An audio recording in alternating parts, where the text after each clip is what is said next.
use that content to generate clients organically through your text, meaning your text now become part of your marketing machine, which means you could pay less for an agency. There's tech coming out that will allow you to have your own AI, basically buying a computer and training a computer, and then that computer is your company's AI. Welcome to the 5th episode of Expanding Local. Today I'm here with Andrew Napier. He is the founder and CEO of Pursuit of Happiness Marketing. He went to trade school, has experience in the automotive industry, actually became a partial owner of an automotive shop, and now he's been running a marketing agency, I believe, for the last 10 years and crushing it. So I'm looking forward to this conversation. Can you give a brief introduction, kind of explain who you are, how you came to be where you're at? Just let the people know who you are. Yeah, absolutely. So, of course, I'm Andrew. I stumbled into the marketing agency kind of by purpose. And what I mean by that is, like, I had the automotive shop. I was a partial business owner. I took over in a way where I was running the systems, running like all the new tech stuff. So the other owner, he was in his 60s. He did not know nothing when it came to like social media marketing, Facebook marketing, Google marketing, any of that. So when he hired me as a mechanic originally, and then I kind of, realized that my place would be better suited as a manager. So I started setting up the shop's, Facebook pages. At the time, Meta was really big, Google My Business pages, all of that stuff. And it just exploded the growth of the shop. And that's when I kind of had an epiphany, and I was like, wait a second, did I just stumble onto a better business than the automotive? And that's kind of how my agency started. And this year actually marks year number 10 that I've been in business, so it's been a ride. Awesome. I like hearing from people who've actually like done it themselves. One of my biggest regrets is not finishing trade school. I only did it for 3 years as an electrical apprentice and then didn't start my own business. And that kind of kills me because I want to be able to say like, I did the marketing for my own company or like someone else's company. And then now I'm having my own marketing agency because I feel like that gives you much more credibility because you're speaking from experience. What were the biggest hurdles that you faced whenever you were kind of figuring out marketing for the first time for this automotive company? So the biggest hurdle was brick and mortar. What I mean by that is like the goal was not to get online conversions. The goal was to get people into the shop. Huge difference between conversions, people calling in to get service. You physically had to have people drive their vehicle to you and physically be there. So it was a little bit of a twist because all of the wording had to be right, all of the marketing had to be right. And like I said, the guy that I was business partners with at the time, he didn't do anything. So I was starting from complete scratch, even though the business was around for almost a decade before I ever joined it. It didn't have any online presence at all. So I was starting from scratch. I didn't know marketing, didn't know systems, didn't know any of that. So kind of diving into how all that worked and how all that functioned. Also the timing of when all of that occurred. So for those of you that are familiar with the time span where everybody went from websites to sales funnels, that's when I started marketing. So I was between learning from older generation, websites, SEO, that style, in the new generation, which was sales funnels, sales systems, all that. And it was really hard for me to kind of get a baseline on exactly which route to take because I was learning from both sides. I would say that was the biggest hurdle with doing the automotive. For sales funnels, do you think those have a place in home service marketing, or do you think that's more so for like products, courses, things like that? If you would have asked me that question a couple of years ago, I would have said no. Websites and conversions to get phone calls would be best, but nowadays, 100%, I think sales funnels are the place to go. I actually have been split testing through a bunch of my home service clients the difference between like a landing page that just collects information and a landing page with a video sales letter. Usually the video sales letter for home service businesses teeters on working slash not working. But I've actually seen it over the past 3 years really, really, really start to convert really well, especially when it comes to getting clients to actually make phone calls. Because for perfect case instance, we'll use one of my favorite clients. He is a high level home cleaning based business.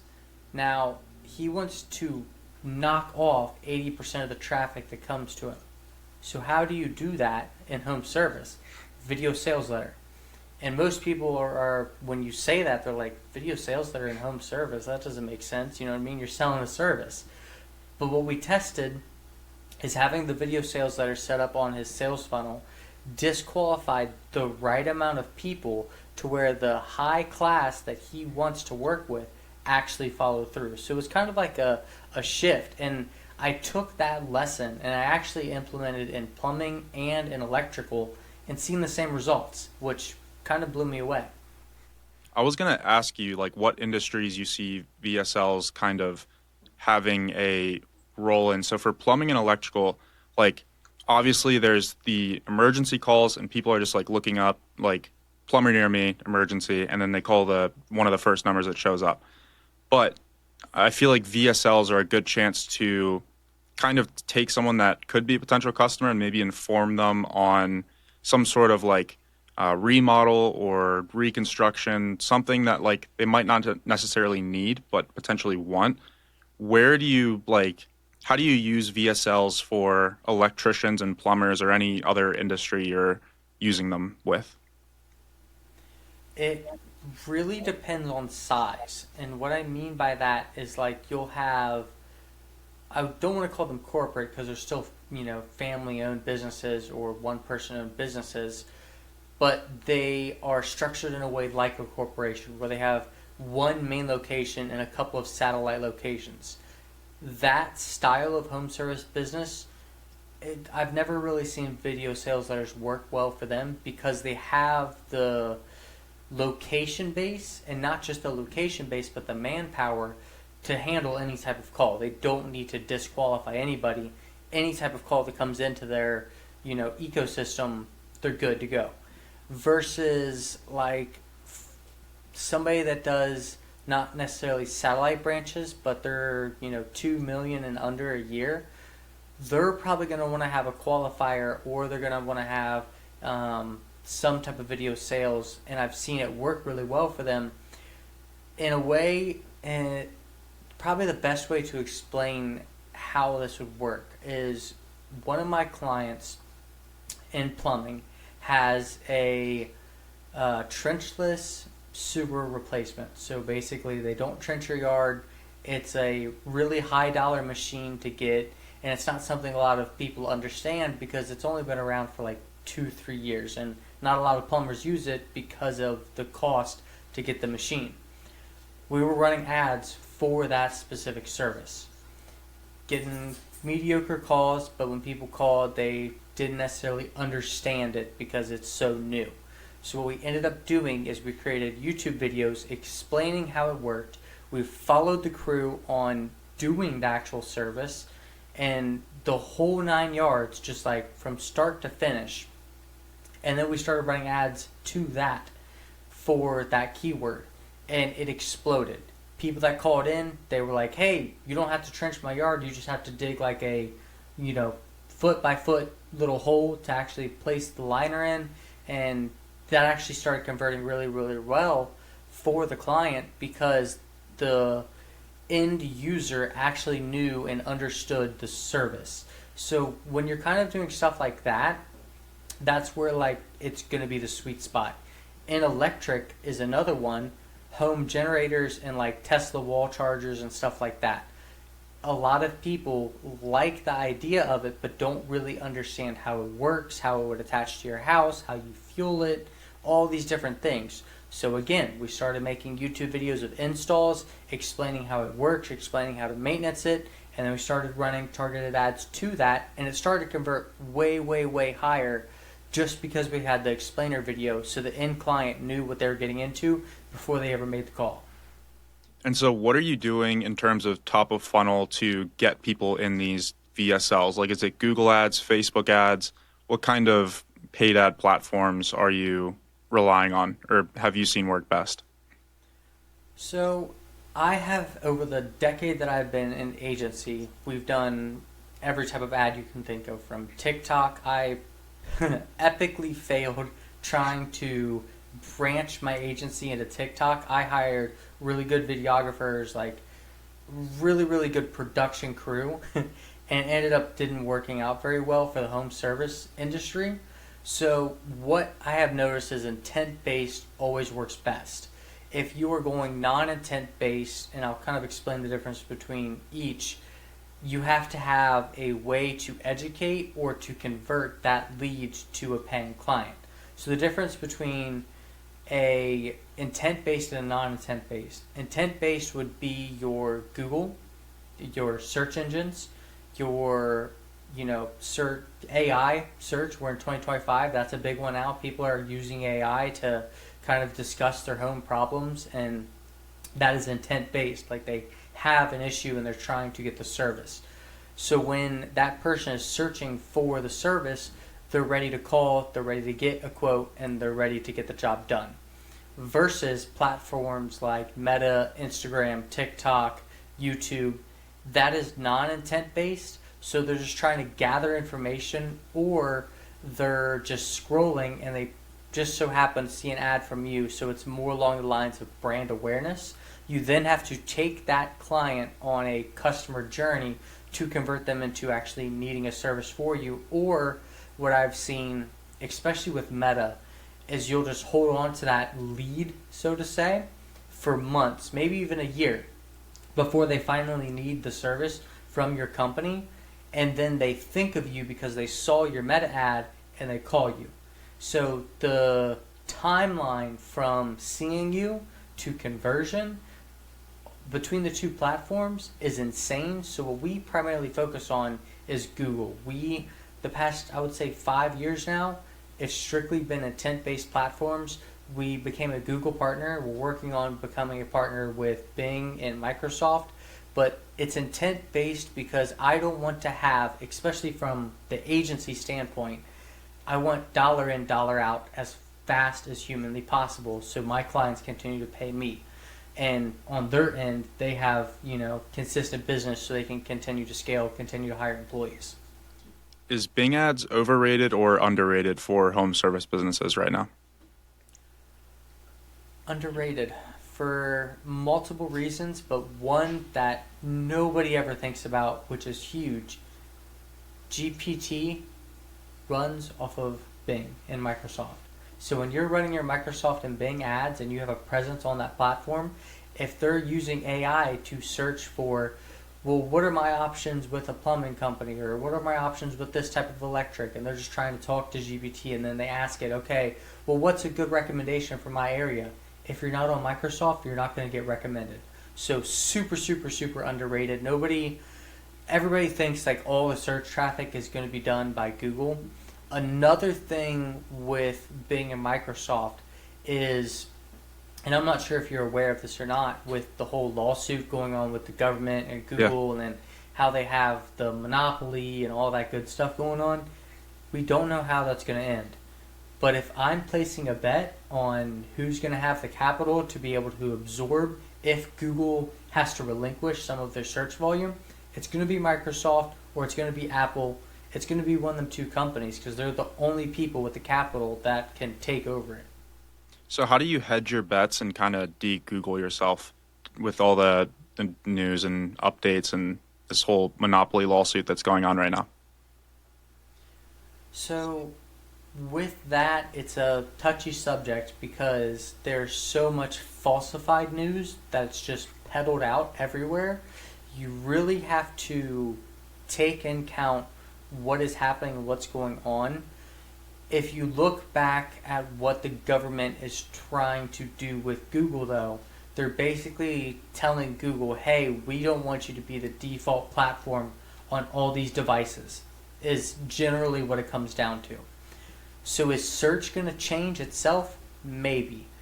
But I feel regardless if search changes or doesn't change, whoever absorbs Google's having to let go their section of search, their section of like their intent based platforms, whoever absorbs that is going to keep all the data. Like that's basically what they're buying. So you don't necessarily have to worry about how do I branch away from Google, how do I figure out how to stay away from Google because Google might change. It's more along the lines of diversify your platforms, but in the same sense, whoever's going to absorb Google, your data is probably going to transfer. Is Bing Places overrated or underrated?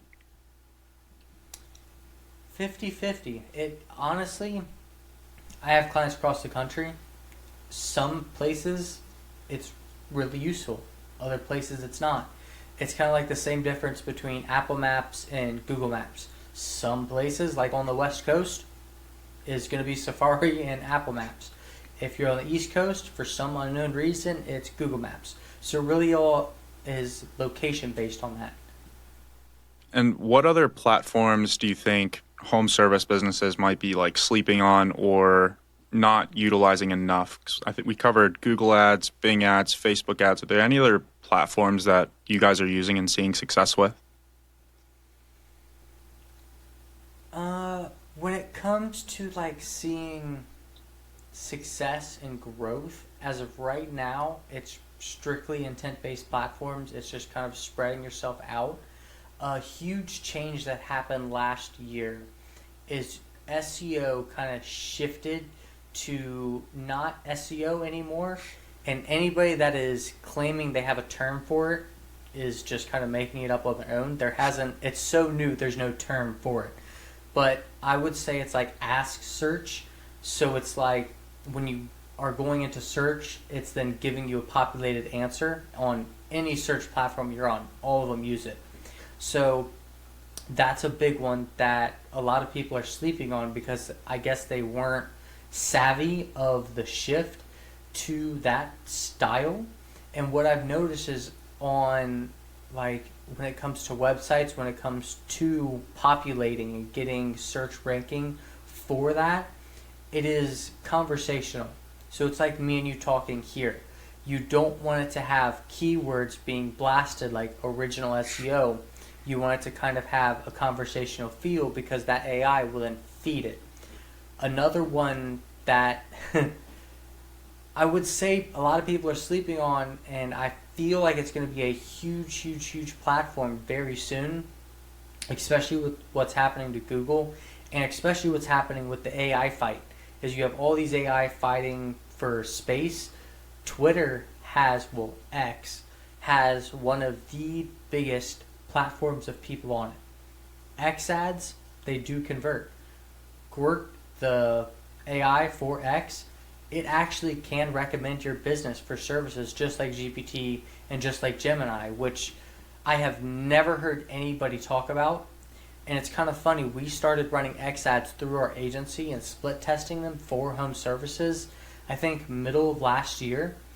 And we actually see a highly amount of conversions and a high amount of ROI coming from it, which surprised me extremely because it's like, it's X. Like, who's going to go there for home services?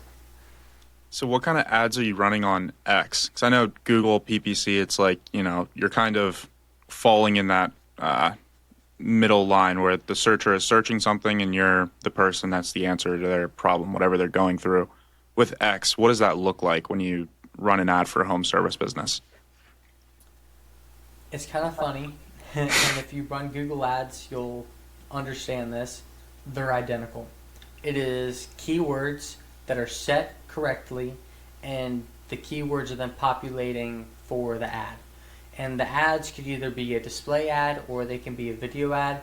I'm seeing display ads convert, video ads not so much, but video ads are touchy when it comes to home service.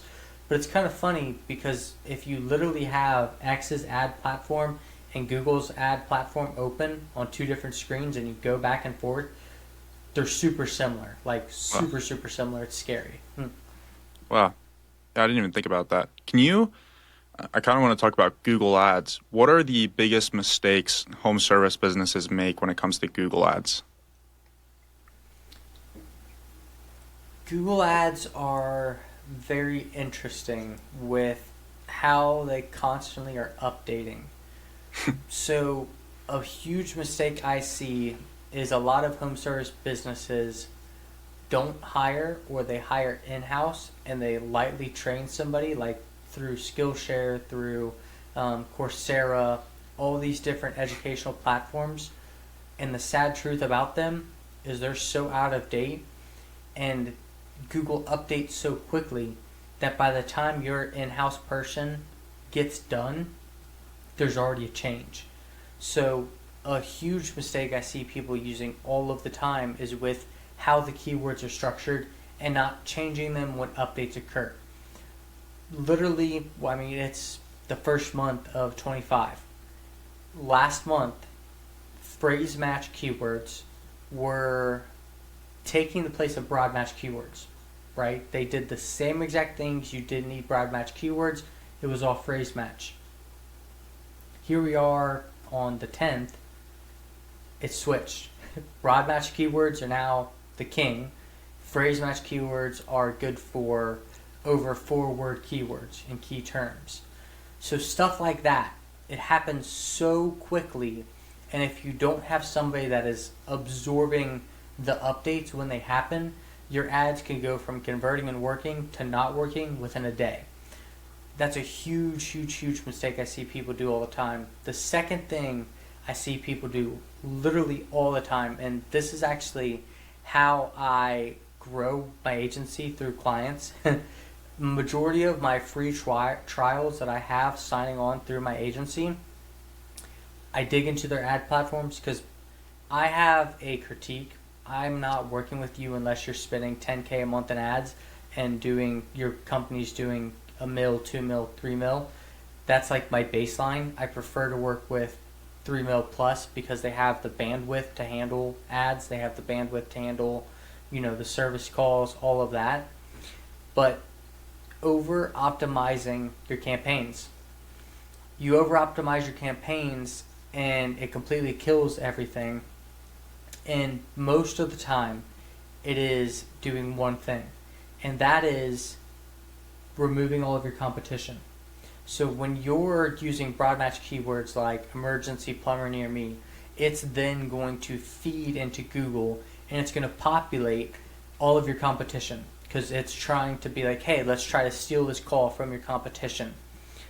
A lot of service companies will go through and they will remove all their competition thinking that, it's not going to convert. I don't want to deal with that because their CSR team drops the ball.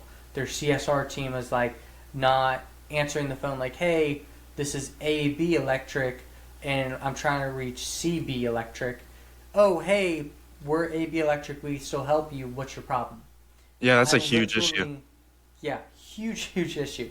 I literally send call recordings to my clients of like, hey, your CSR team just answered and the client definitely needed service done, and they were just like, hey, no, this isn't AB Electric, click. Yeah. It's like you literally just lost a call. We just went through this with one of our clients too. It's common. It literally happens all the time, and it's kind of funny to me because service-based businesses will lose their mind. Like, why aren't we converting? Why aren't the ads working? And then you see they're getting a ton of phone calls and their CSR team's dropping the ball. It's like, you got to train your CSR team better. Yeah. How important do you think it is for business owners to, whether it's through like CallRail or some other call tracking platform or the local services ads dashboard, how important is it to listen to the phone calls with CSRs? I would say it's like the most important thing. Until AI, and it's coming very fast. Like, we have CloseBot now, we have High Levels AI, we have all these various AIs for answering phone calls. Until that is situated and converting and optimized extremely well, you have to listen to all your CSR calls. Because if they're dropping the ball, you're losing money. And you're losing money over very small things like we just talked about, where it's like, change your wording just a little bit. Like, they're calling for service, just be like, hey, we're going to offer you a 5% discount because you were going to go to this other company. Just because you called us, you get a 5% discount or a 10% discount. have little incentives like that for your CSRs to use to convert other competitors' traffic into your traffic. And if you don't listen to your calls, you'll never know when the ball is being dropped, and then you'll go playing blame game. You'll be like, oh, my ads guy sucks. Oh, my ads suck. Oh, my budget's not getting spent. Oh, this, that, or the other. But then at the end of the day, it falls on, your CSR team and you not taking the time to evaluate if they're converting. And your CSR team, most of the time, they're not salespeople. They're not trained in sales. They don't know how to change the objection from somebody. They're just there to answer phone calls, enter information, and then pass it on to the salesperson or pass it on to the tech that is trained in sales. And that's kind of where people have to brace themselves and be prepared. Like, train your CSR and sales lightweight. Maybe they won't be closing deals, but they can overcome objections, which is the best thing ever. Do you think there's any Google auto recommendations and Google Ads that should be turned on? I would say no. And I have a quarrel with Google's AI right now. And I mean a strong quarrel. Being a Google partner, we have an assigned agent for my agency that covers all of my clients. So we could go back and forth through every single ad account. They peddled super hard their smart campaigns and their performance max campaigns. Both of these campaigns, 100% powered by the AI. For months, they were trying to get me to switch. So I was like, okay, fine, I'll switch. I'll give each campaign $20,000 versus my search campaigns. We'll let them run with the same targeting, with the same keywords, with the same everything, except the two campaigns that your AI is supposed to be better than a human at, I'm going to let it do what AI wants to do. All recommendations on, have fun. Here's 20 grand budget, do what you got to do. It was an epic, horrible disaster. The conversion rate was so low. It seemed to, when auto recommendations were turned on, it seemed to prioritize clicks over conversions.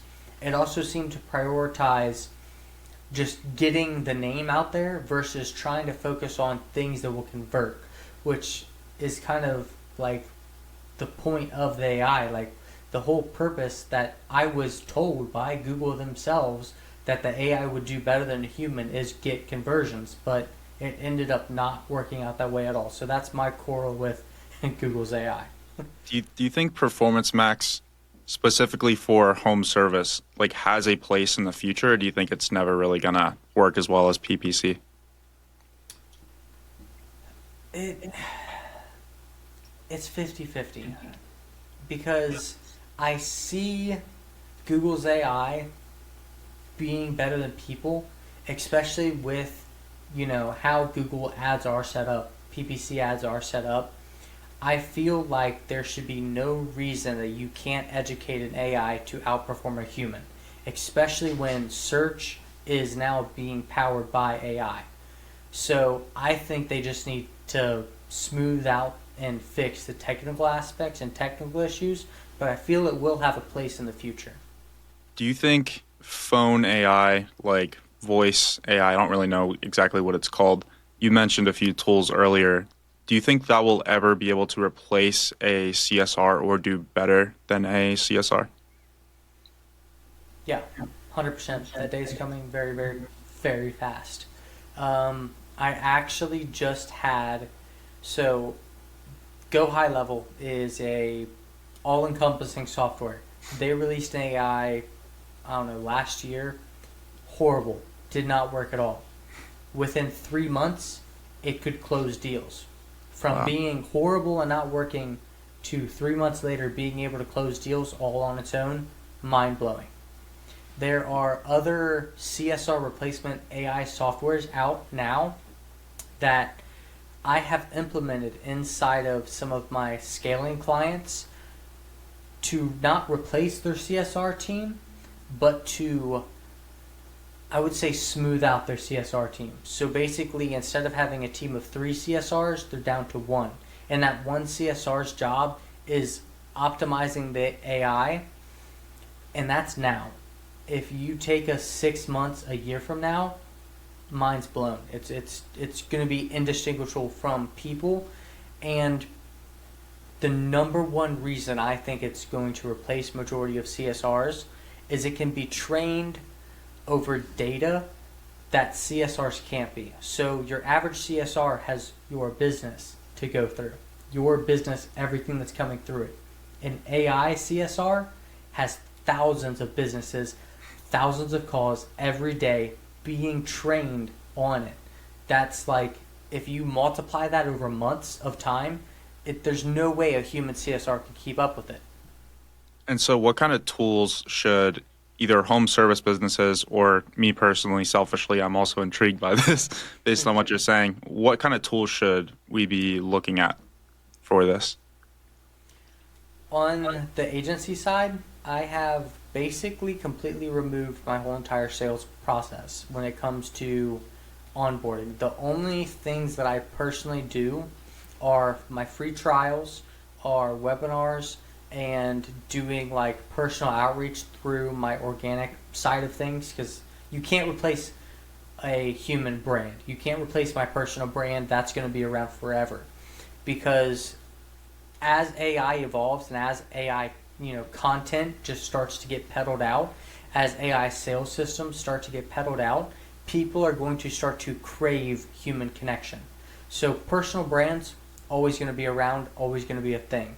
So if you focus on your personal brand, focus on goodwill, focus on that side of things, it doesn't matter how good AI gets, it's going to still be around. But on the agency side of things, there's programmable AIs, and I actually have a company I partnered with.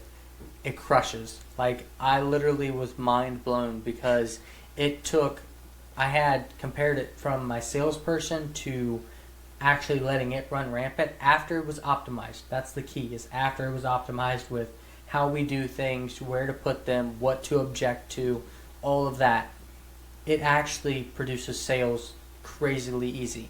It can adjust to emotional aspects too. So like if somebody's tone is different, it'll shift its tonality to better situate in that call, which my salesperson is okay at, but they're not great at. AI is great at. So that's on like the agency side of things. I feel this year, 6 months from now, AI will be able to run your whole entire front end, like completely, and run it very smoothly without having to have any intervention once it's programmed to what it needs to have for your business.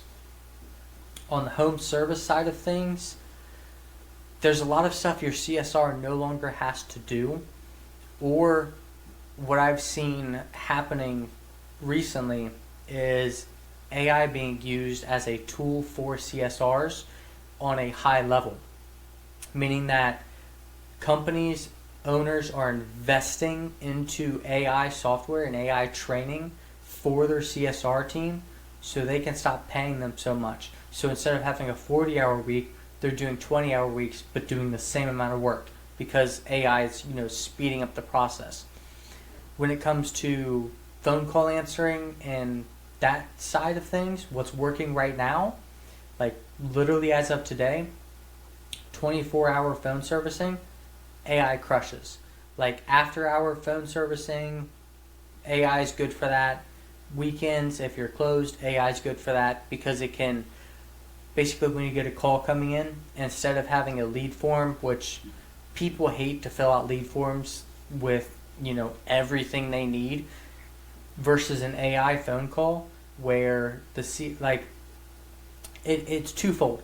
If a person implements like your lead form on your website or on your Google My Business page, you can then send it to your AI. Your AI can then call that client like instantly and be like, hey, I saw you have blah, blah, blah, blah, blah, blah issue. Can I get some more information?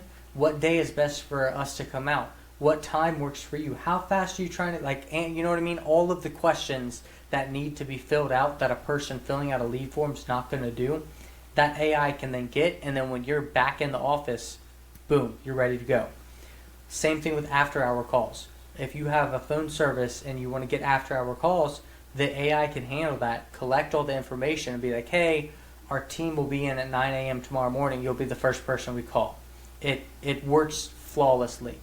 Uh, and so what other AI tools should home service businesses be using besides the phone calls? Like I said, the diving in with the CSRs, finding out what your CSRs are doing and how much you can help them automate through AI is a huge one. Doing your finances and on a high level, you can look at it through all your finances. You know what I mean? AI is really good at calculating numbers, calculating percents, calculating everything. So that's a really good use for it. Another really good use for it is for your techs. And I'm gonna go really deep here for a second. I have trained an AI, me personally, I cloned myself through my agency. It knows all of my SOPs. It knows every employee. It knows what every employee does. It knows how our clients function. It knows what our clients' needs are. It knows our brand voice. It knows what fonts we use. It knows everything of my company. So guess what I did? I now removed myself from my own company. And I'm talking to my CSR. They have a question. My team has a question. Ask my AI. My AI has the answer. It's going to be the same answer I would give you. It's going to have the same information I can give you. And I can keep training that AI. And then instead of having your whole team asking you a bunch of different questions, ask the AI. Because the AI is going to have it. Taking it back to home services. I've personally programmed AI to, let's just use one client in particular, electric. What's the voltage calculation for this wire? How long is this run? What is my voltage going to have to be? What are my ohmage between one end to the other? How thick of a wire do I have to run? Oh, what's code? Do I need to know code for this job? I'm kind of confused. I have and this is from a tech standpoint, I have all this different stuff going on at this job. I need to have this information handy. Instead of them spending 20 minutes on Google, train an AI, the AI can then pull that information instantly and give it to your tech. Now your tech, instead of spending 5 minutes trying to educate themselves on something, spends 5 seconds and gets the answer correct 90% of the time. HVAC, another huge one.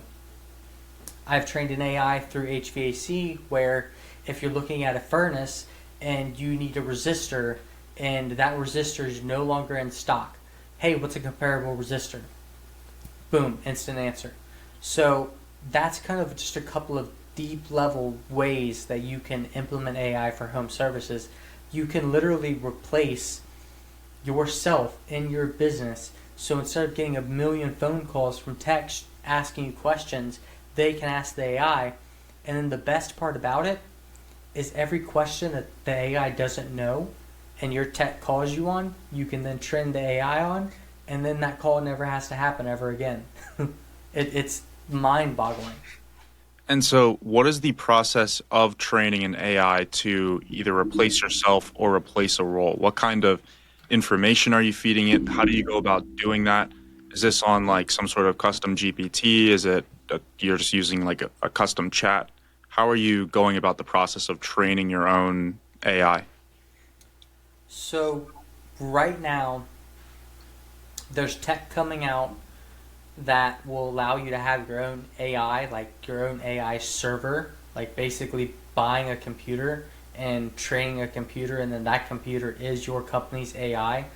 That's coming out. I think NVIDIA said that chip is coming out in like May or June of this year of 2025.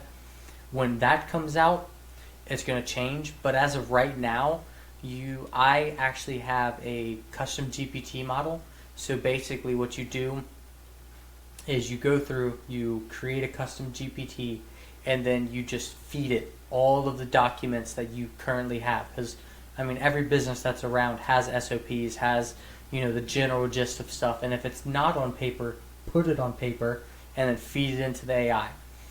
On top of that, you can then have your text do voice call and, like the voice chat through GPT, and then have in the back end when you build your custom GPT, say, hey, I want you to remember all of this stuff, build me an SOP for it, organize the information, and then add it into the information you can pull from.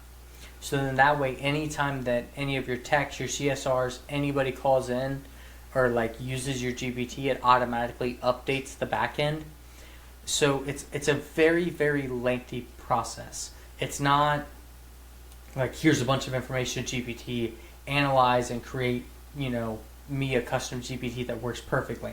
It takes a couple of months because you constantly have to keep feeding it information. And then on top of that, the first couple of months you have to keep correcting it. So like if like code's wrong or like your code changes in your state or like something changes in your process through your business and you have to make that edit, you constantly have to go back and forth with the GPT to actually make it establish that. But once it's established and it has a base, it just constantly learns. Now, I think it was last month actually, GPT released its $200 a month use case, which is like its highest tier that it didn't have previously. That has a large language model that can analyze and predict information at like 100 times the previous GPT. So I'm betting right now if you pay for the highest subscription and you build a custom GPT, you probably could feed it all of your information and it come up pretty close to what you need. Wow. You're making me think of so many things right now. It's So infinite. Like you could literally go all day and find different uses for it. So one of the issues that I remember having, and this was a while back when trying to like build my own custom GPT that would feed off of SOPs or other information, it didn't like pull from the data properly or just like decided to start guessing. How do you correct that behavior and like improve that and optimize it over time so that it's pulling from the right documents, it knows what to do when you ask a question? What's the process there? What does that look like? Something I have learned through the GPT model is if you have I guess the best way to explain this for somebody that doesn't know deeply into AI, you go to YouTube and you have through the video, if it's a long form video, different tabs and different sections of the video. Same thing with all your documents. You add in the section header, a very brief description of what is going to be in that section, and then you add in the section. And then you train the GPT to organize that information, and basically in the back end of customizing the GPT, you have to program it saying, hey, read the title, read the subtitle, that will give you the general information, that's going to be the category, and then within that category, this is the information. And then you basically categorize everything as, I would say, 5 paragraphs max per category. That way it's not getting overwhelmed. I'm sure as GPT and as all these large language models increase in size and increase in their optimization and everything they do, you won't have to do that. But as of right now, that's like the key. And so you've been running an agency for 10 years now. What is your process for building out SOPs and systematizing all aspects of your business so that it's not reliant upon you or one single person, but instead processes, SOPs, and systems? Well, that could be broken down in 2 ways. And I mean that in a way you have now and you have 2 years ago. 2 years ago, hardcore, building them on Google Drive, organizing all of your information, manually putting in the information, putting in your checklist, making sure everybody has links to everything. There was a lot of automation softwares. There was a lot of automation back then. So like your email automation, your text automation, website, all of that has been around. So that system has been around. But nowadays, AI is so advanced. There's AI, and I'm not talking GPT. There's AIs that actually build SOPs. I actually have a favorite AI, and I'm not going to call them out because there's three of them, and they all do the same exact thing. One costs a bunch of money, one doesn't, and one's free. But if you just Google AI SOP creator, there is a crap ton of options. But my favorite ones, and I want to look at this through a broad spectrum, do something like copycatting. So what I mean by that is if you're doing anything on your computer, you could do it and you press record on the AI before you do the thing, and then it records everything you do, every app you go to. So 40-foot view, let's use the podcasting as, just like a general thing we're trying to build an SOP for. I push play on the SOP, I click on Google, I go to this website, I connect my camera from this website, and then I check my mic and make sure everything is fine, and then I look at my lighting. And then I push pause and stop on the AI. And the AI, give it a couple seconds, boom, SOP built. Wow. Exactly to the point of what everything you did. And I'll go even deeper on this subject because there's one that I absolutely love for the agency side of things and for the home service side of things. It will actually record what you were doing in individual softwares, and then it pops the screen recording of, hey, this is the tab that he clicked on. It's right here. And then it also transcribes it and gives you the full definition. So for instance, if you are in Go High level and you're setting up an email automation and you want to pass it on to your CSR team, you do it one time, the AI software will then create you a static SOP, and then it will attach little chunk. It will literally break down the video. Like if it's a 10-minute video, Wow. it'll break it down into 5-minute sections, 2-minute sections, where you clicked on each piece and what you clicked on, and it will populate it into that document in the right place. So you do it once, and then your team has it, forever, and you don't really have to go through and, spend a bunch of time trying to manually build it. And so, do you have to commentate while you're recording these videos, or does it just automatically know and recognize? It automatically knows and recognizes. So Wow. you can commentate though, like if it's for instance, if I am trying to build something and I want to add a commentate before I click on the next tab, I can then add in a commentate and then it'll add that into the SOP. Wow. And so I have a bunch of Loom recordings. Would I be able to go back, upload those, and have them turn that into an SOP, or is it only like live recordings of a process? Some of them can. Most of them are only live recording for some reason, and I am waiting for the tech to catch up with it.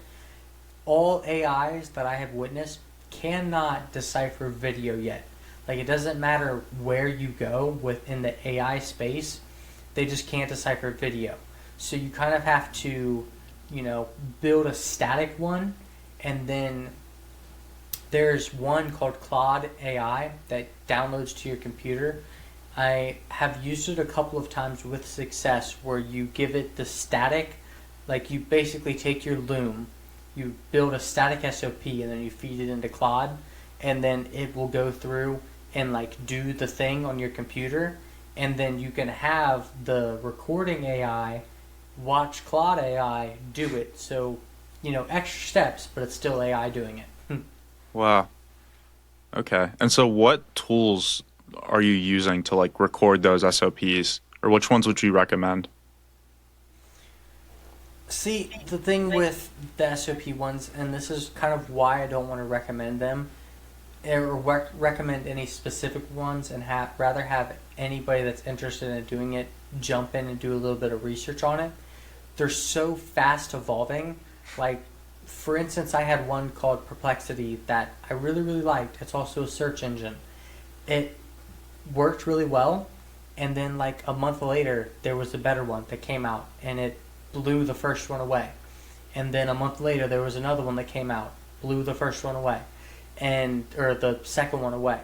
That happens so fast that by the time you're watching this podcast, even if this podcast is put out 3 days from now, there could be one update, and now the one that I'm suggesting is now the worst one out there, and there's a better one, all because they did an update. So I would dive in and specifically do research and find the one that best fits what you're trying to do, but never, ever, ever, and I've learned this through the past 2 years working with AI, never settle.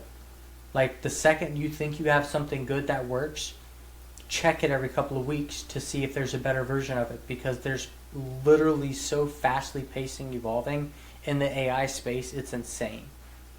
Perfect. So, what else are you doing for home service businesses that is like driving results, getting them leads? So we're primarily doing Google stuff. I know a lot of things with YouTube and like doing video form content for the home services has been a touchy subject for a lot of people. I have seen, hands down, and I have had to have fights. And what I mean by fights is like educated arguments with my clients where I'm like, tell your techs, because 9 times out of 10 there's 2 techs per service vehicle, take out their smartphone and record just little snippets of the job, 5 minutes of the job. Hey, we're here today doing this, and this is how we're going to fix it. And then record another short video of the fix and it done. And then hire a cheap video editor to combine the 2 videos and constantly put that out on social media. That will drive clients to your business at a tune that you cannot even fathom. I have a home service business that actually took my advice, gave their techs incentives to do it. And I'm just going to lay it all out on the line because it's really, really G how they did this. So I gave them the idea, I gave them the process of like how to kind of put it all together with your smartphones and kind of how to have your CSRs do it, because it's not, you don't have to be a video editor to do it, right? You just have to have very minute knowledge and you're good. So a CSR can do it. They trained their CSR how to do it, they showed their techs how to record the videos, they then started uploading the videos, and then they had a way to basically track where the people were coming from based off of the jobs that they wanted. So how they did it, and there's probably a million ways to do it, but this is how they did it, is they would have one tech do, I'm going to use electric as the example. Here's home generators, here is panel upgrades. One tech did panel upgrades, and that was the videos that they produced and they gave back to the company. One tech did generators, and that's the videos they produced and gave back to the company. Anytime that they got a sale and the sale was able to be tracked to that video, they gave them a small percentage. They gave them a performance bonus, which, guess what happens? They want to record more videos. You get more clients. It's a beautiful revolving circle. And your whole team that you probably have now in the home service space can handle it and can do it. And a lot of people are sleeping on it because they don't think home service businesses have a content right, so to say. But they do, and the place is like super, super like out there because you want to have that organic reach, because when your techs are going to these people's houses, if they see your techs on a video, that client, that end client, is going to be 20 times more like incentivized personally to try to close the deal with that tech because they've seen them on a video. It's a psychology thing. And these videos, horizontal or vertical or landscape, and where are they being posted? How are they, what's the best use of these videos that these techs are recording? So if you have a in-house videographer, which there's a couple of my really, really high-class clients that do this. They have an in-house videographer. It's going to be landscaped, and then you break it down for Facebook, Instagram, TikTok, and then you break long form on YouTube. If your techs are doing it, with smartphones, you don't really want to go landscape. It messes it all up. So I always tell them to go horizontal, TikTok style, video style, scroll style, and then always upload to either a Dropbox, like a Google Drive folder. That way that content's living. And then another thing that not a lot of people think about, and this is the only reason why I know this is a thing, is I've watched this negative thing happen. Tech was recording videos. Tech was in a bunch of videos. Tech stole from the company off video. Tech got fired, right? Let go of. Couple of months passed. The tech got all smart ass with the company and went to go sue them. Went What? and sent letters of intent saying, hey, you can't use my face in the videos, even though No way. Yeah, even though he's wearing company uniforms, doing company stuff. And stole from them. Yeah, huge tangent, and stole from them. Yeah, that was my creme de la creme of the whole situation. It's like, bro, like you literally took like $1,000 worth of equipment, and now you're trying to come back to the company for suing them. Like, no. Have your techs sign a waiver basically stating like, hey, I'm producing content for this business. If I ever leave this business has my permission to continue to use my face in their content as long as I'm in company vehicles and company uniforms. That way you're protected, because I've seen that happen the bad way. Wow. So that's not like automatically inferred by the law that like this is your content. Like clearly the guy's in uniform. It's like you still should sign like a legal waiver. Yeah, it's kind of like having insurance and bonds. You hope to never need it, but it really helps when you need it. I feel like home service, you kind of touched on it, like everyone's sleeping on video and like they don't think that there's a spot for video content in home service when I think you and I both agree that the complete opposite is true. How are you convincing home service business owners to use video? And like what are some of the biggest use cases of it other than like posting like technician videos? Like what other ways can home service businesses use video for marketing or just brand awareness? So I probably have a bit of a different approach, and it's only because I've been in business for so long and I have such a big network of home service businesses. I have a bunch that do content and a bunch that don't. The ones that don't, I send them examples of the ones that do. And I'm like, hey, I literally have tracking. You're a client of mine. I can show you the back end of this other client of mine, what numbers they're doing off of this organic traffic. Do you want a piece of this pie? Because like here's the raw data. Like I'm not lying. I'm not making it up. Here's the pie. So that's how I've always approached it, because business owners, especially in the home service, are very analytical.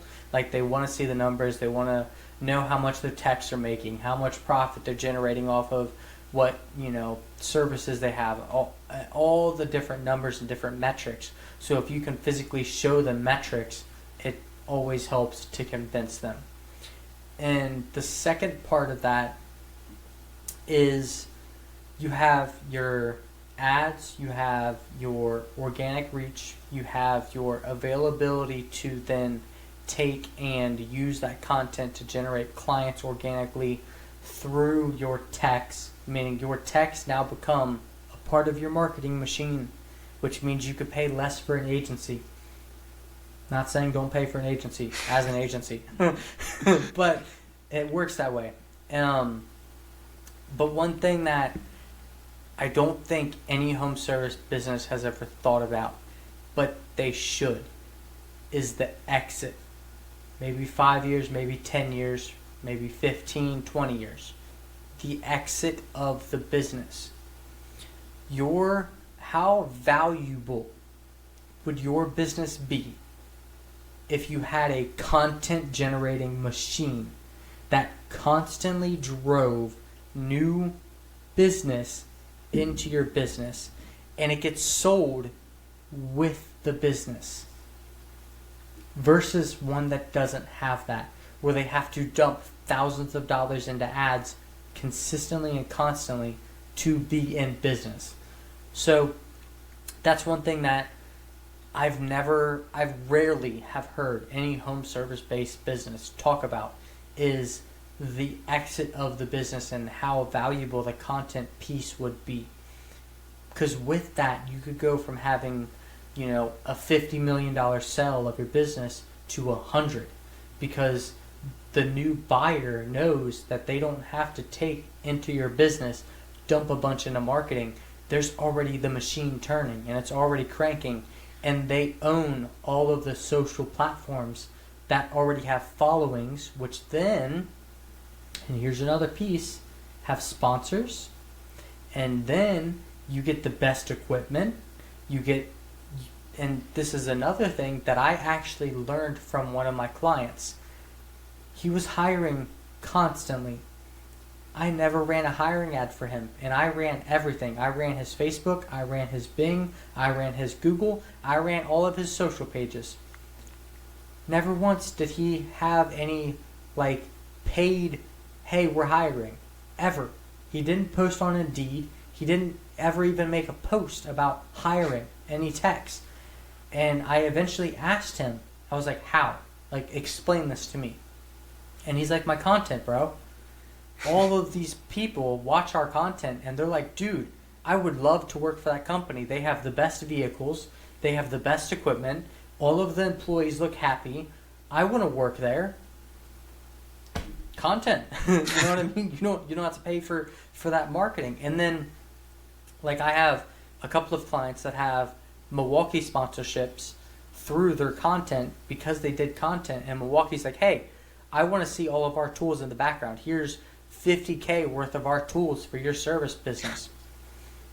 Another content thing. It all snowballs into so many different opportunities. It's crazy. And what types of content should home service business owners be creating? So obviously there's taking videos of the work you're doing before and afters, pictures of your team, your van. What are the most important kind of styles or types of content that these home service businesses should be creating? So you have all the ones you mentioned, which are just your standard, anytime you do a service, you're recording. You have your explanation videos, which educates the client, which them are basically limitless. You do them for every single service you offer. Plumbing, specifically, maintenance videos. Okay, you gotta flush your hot water heater twice a year. How do you do it? Okay, you have to check your water filter every year. How do you do it? And you're doing them explanation videos on the how-to side, which is really, really good. Another thing that I have noticed is there's two styles that don't directly convert into clients, but they convert into views and they convert into people wanting to work for your company. Number one is your family ecosystem, I guess you would want to call it. Using one of my plumbing clients as the prime example is this. He records short 2-3 minute videos of him cooking breakfast and all of his techs all sitting there in the shop before they start their workday, just cutting it up, bullshitting about everything under the sun. And he's just cooking them breakfast. And that's it. That's the whole video. And then on the other side of it is you'll have celebration videos and what we're doing to celebrate our wins, and how we're taking care of our clients, and how we're going above and beyond when it comes to when we reach a certain goal in our business. And they're doing that style of videos where, for instance, this one client generated 1,000 Google reviews. For the 1,000 Google reviews, he went out and he rented a bunch of boats and he put all of his text on the boats and he recorded the whole thing. And all of his texts are there on a weekend, waterboarding on the back of a speedboat because they got 1,000 reviews for the company. Does that have anything to do with the company? No, it doesn't have anything to do with anything, but it got a bunch of views. You know what I mean? So that in Yeah. turn comes with sponsorships and everything else that views come with. And how do you track organic results per post? Like, how do you know which one's driving? Because obviously, like some posts get more views than others, some posts get more comments than others. How do you know which ones are driving like real revenue, real business goals to the business? Is there a way to do that consistently right now, or what's your process there? So originally, you would have to set up a huge system and like drive people back to the website, have the website connect to a pixel, and then have that pixel convert to an ad. Them days are gone. It, and I don't mean gone as in you don't have to do that, because you do, but Facebook specifically, and I'm just going to use this as a prime example, they track how well your ads are like not your ads, but your content is doing. Static posts and video posts, all of them. They tell you how many people are viewing it. They're telling you what type of reach you had. And the best part nowadays is every platform does that across the board. It's called professional mode in 90% of the platforms, but it tracks everything. And then on top of that, you can now get paid for having social posts out there. Like using my personal brand as an instance. I have 6,000 followers. I actually think it's under 6,000 now. I think I'm like 5,500 on Facebook. I have static posts, which Facebook never used to do this, where it may have 5 likes on it and like 10 comments. But then if you go into the professional mode, meaning you can see your data, it shows your reach. It says, hey, you had X amount of people read this post, and X amount of people like have impression data on this post, even though they didn't like or comment. And then I get paid for that. Like I had a post the other day that made me like $60, and it maybe had 5 likes on it and 0 comments. The end goal for platforms, and you have to realize this through across the board, doesn't matter what service business you're in, the goal for platforms is to keep you on that platform. If you produce content to keep people on that platform, they will pay you. And in order to have you, and it's a big psychology thing on their end, in order to have you keep producing content that keeps people on the platform, they have to show you what posts and what you're doing that is keeping people on the platform, and then give you incentives to continue to do it. What do you think the plan is with this whole Meta AI like fake profile thing? Meta is crazy when it comes to how on point they are with deleting the AI profiles. I think that there will come a point, and it's coming very quickly, like we touched on earlier in this podcast, where there's going to be so much AI generated content, people are going to crave human connection, raw human connection. So I think regardless how that plays out, whether there's a billion spam bots out there producing a billion posts a day, there's going to be a couple of influencers, and especially in the home service space, that stand out and are constantly generating eyeballs and constantly generating, client interactions and people interactions, because they are real people. So I feel Meta's stance on it is going to be delete all AI like they have been. I think TikTok and Instagram is going to be a little bit harder for them to do that on. Twitter, they've already basically got rid of 90% of the bots, and they're really good at getting rid of bots. Well, X now. I'm so used to calling it Twitter, it's crazy. But I think there's going to become, and I'm kind of curious how this will play out because it's newer. I'm not sure if you've noticed like what Mark Zuckerberg has been posting about, where he's like, hey, I want to talk to the government and talk to Trump's whole executive, all the people that he's bringing in when it comes to censorship stuff. I want to kick the censorship out. I don't want to have all the censorship on my platform. I think he's doing that because he saw that happen with X, where X kicked them out and then posted about all the stuff the government was trying to do. And then it turned into a positive thing for the platform.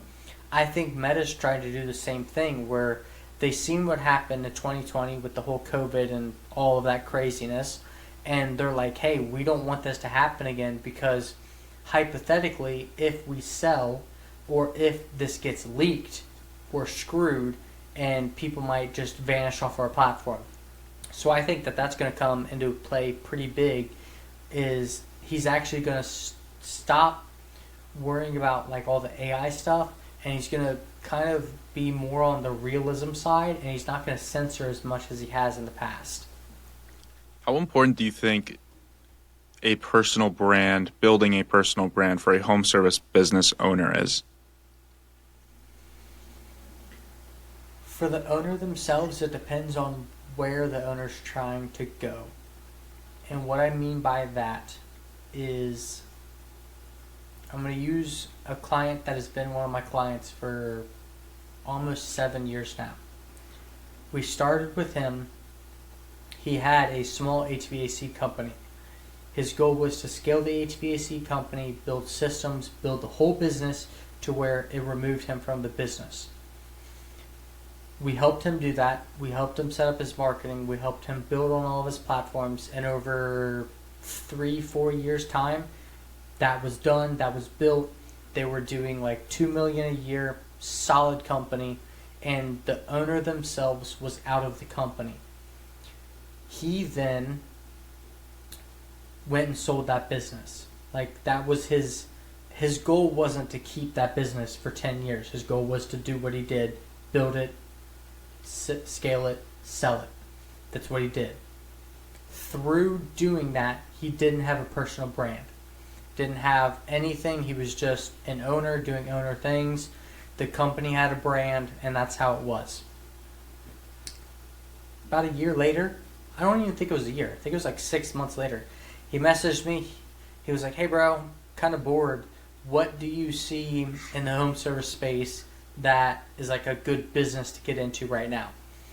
And I gave him a couple of suggestions. He ended up going into plumbing, and he went into commercial plumbing. But this time, he actually took and he bought a really, really crappy business, rearranged it, started to scale it, but instead of not doing his personal brand stuff, he did. So he did his personal brand stuff.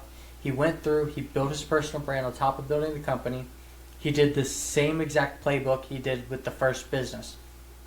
Built it, he bought it, fixed it, scaled it, sold it. That whole process, he recorded himself. I think about a year went past. Again, same thing.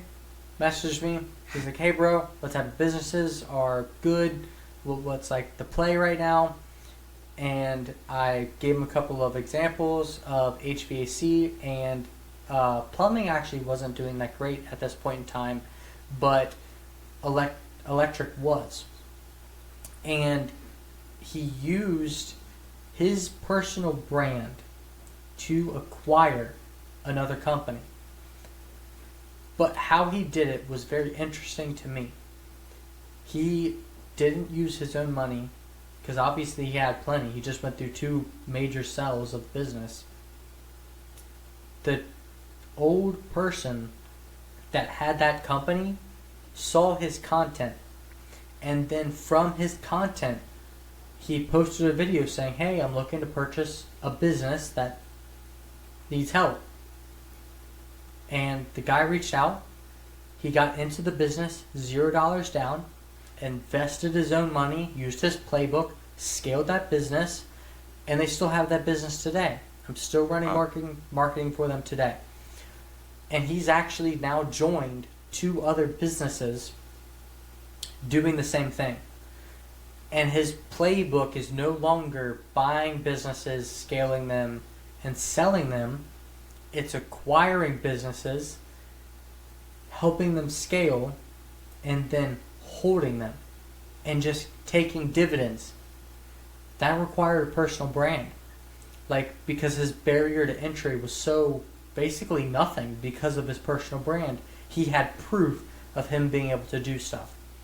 So that's one way, home service businesses could use personal brand. Another way is consulting and coaching. If you are growing your business and you scaled your business, you missed your golden nugget opportunity. You don't have it anymore. You can make content about what you did, and you can make content about how it's scaling, but you can't make content about the journey. Making content about the journey is going to open more doors because you're not producing content, you're documenting. So it's way easier to do. So that kind of leads into he wanted to go into coaching. If you want to go into coaching, you're going to need a personal brand besides your business brand. And then that opens up a whole bunch of different doors for you and your brand. So to answer that question, it really depends on what the owner's end goal is. Does he want to be the shadow guy that just buys these companies, scales them, and is in the background being an owner? Or does he want to be a front man and have an easier barrier to entry and also have a whole bunch of different doors open up to him because of having that brand? Wow. You're good at this. So what's your plan? Where are you planning on taking your agency, your own personal brand? What's your, vision? 5 years, 10 years, 1 year? Well, to backtrack to my third year in business, I was doing $100K a month in e-commerce. We were crushing it. I had a whole staff, and it was very stressful. The whole e-commerce space was just not where I wanted to be. It's not where my heart was. Obviously I came from the trades. I did trades myself. Wasn't my lingo. Didn't know how to really talk to the e-commerce owners except on the marketing standpoint. So I sold that section of my business. Walked away chunky. I was fine.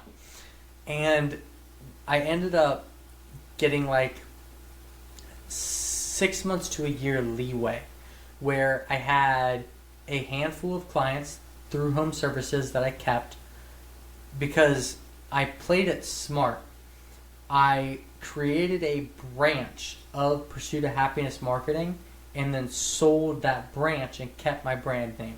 So I was able to keep a couple of handful of clients, a couple of my employees that I didn't sell with the e-commerce side. Going through that experience, that is an opportunity that I look at. Hey, if I build this business to sell, I definitely could do that. Especially in the home service space, I would crush it. But on the flip side of that, I look at it through the technological aspect of what's happening. AI is replacing everything super quickly. I 100% feel within 5 years from now, there will be no reason for an agency. AI will be so good, it will do everything an agency can do, and you're just paying a monthly subscription for that agency. So I'm in this sweet spot, and so are you, where it's not there yet. We're good at what we do. We can provide for our clients, and we can capitalize on that and just keep that capital away. So I think I'm going to ride the wave until AI comes around and is able to replace the agency, and then I'm going to shift to an AI model, a SaaS model, something like that, and kind of transition. But my goal for kind of 5-year goal is to acquire a couple of home service businesses that are doing really, really poorly, scale them using my marketing and using the information that I've gathered through, being an agency in this space, because I have access to all of these people and all this data.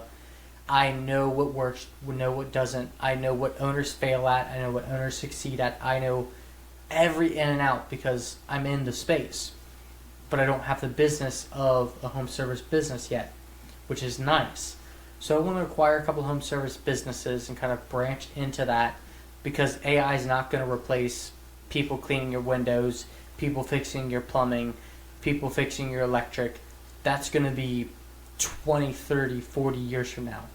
Plenty of time for me to have a long enough runway to have a successful business. So that's kind of how I look at it, is I'm going to run it out till AI can replace me and then figure out how to implement AI. As we've talked about through this whole podcast, I'm heavy into AI now. So I do see myself having the potential to have this year, next year, a shift in my services where I can implement AI stuff for my clients. And that would kind of, I wouldn't consider that an agency anymore. You know what I mean? You're kind of doing AI services. So you could, I guess you could call it an AI agency. So that's kind of where I'm going to take it. I'm going to have 3 different branches. I don't think I'm going to sell. I think I'm just going to ride it out. Awesome, man. We're coming up on an hour and 20 minutes. Like, this is my second time doing a podcast where I'm meeting the person live on the podcast, and I have to keep doing this more because then I get to meet people like you. This was one of the best conversations I've ever had. You taught me a lot about AI, and really just got my brain thinking on like a million different things. Where can people find more about you? Where do you want to send people to? How can they get your services? Kind of walk through the process there. So all of my personal socials are Drew Pursuit. I do a little bit of everything when it comes to content, from personal brand stuff to like super technical stuff. But everything across the board, from YouTube to TikTok to Facebook, it's all Drew Pursuit. If you find me on Facebook, Andrew Napier. If you want services to do with agency-based stuff or AI-based stuff or any of that, just message me on there.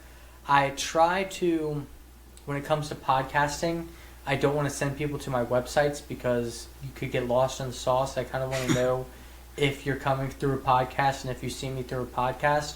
So if you're finding me on this podcast, send me a message on something you liked, on something you want to know more about, and we'll just chat it up. Awesome. Dude, Andrew, thank you so much, man. This was incredible.